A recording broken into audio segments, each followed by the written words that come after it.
The wildest man in Butch Cassidy's Wild Bunch was the least likely to say a word. His quiet nature didn't mean restraint. It hid violence. When he rode into town that day, his jaw was locked tight, but his hands were steady. Beware the quiet man. While others speak, he watches. While others act, he plans. And when others rest, he strikes. This was the start of a reckoning, written in blood.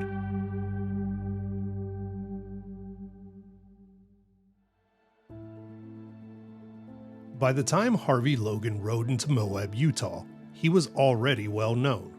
He was born in Iowa in 1867 and after his mother's death 9 years later, moved with his brothers to Missouri to live with his aunt. Logan soon found work breaking horses in Texas. It was here he first met flat-nosed George Curry. Curry was already living outside the law, robbing, hiding, moving fast. He took Harvey Logan under his wing, teaching him how to steal, how to vanish, how to survive once the rules no longer applied. And somewhere along the way, Harvey Logan took a new name, Kid Curry. His brothers took the Curry surname as well, not because they were family, but because in the outlaw world, loyalty mattered more than blood. Armed with a new name and a new set of skills, Kid Curry set his sights on bigger payouts and greater notoriety. He didn't realize yet what life would take from him. By the mid-1890s, Kid Curry was already drifting into trouble. He had killed a man, skipped a trial, and drawn the attention of the Pinkertons. But he wasn't yet the outlaw history would remember. In 1896, Curry caught wind that a local rancher named James Winters had been spying on him, hoping to collect a reward tied to an earlier shooting. The three brothers went to confront Winters at his ranch and found themselves caught in a shootout. John Curry was killed, while Lonnie and Kid Curry escaped. 4 years later, in February 1900, lawmen surrounded a house in Dodson, Montana, and attempted to arrest Lonnie. Gunfire broke out, and when the smoke cleared, Lonnie was dead. To Curry, it was as if the law itself pulled the trigger. And before Kid Curry could process that loss, it happened again 2 months later. In Utah, Sheriff Jesse Tyler shot and killed George Curry, Kid Curry's mentor and friend, the man whose name he carried. 3 deaths, 3 different justifications. He saw a system that kept reaching into his life and taking whoever it wanted.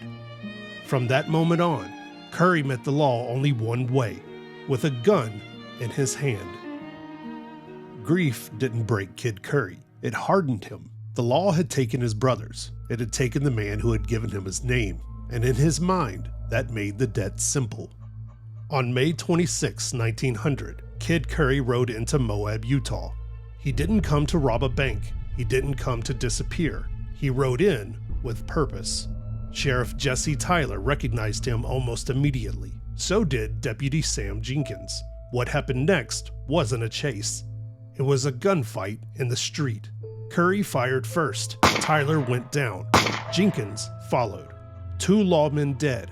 Kid Curry didn't linger. He turned his horse and rode out of town the same way he rode in.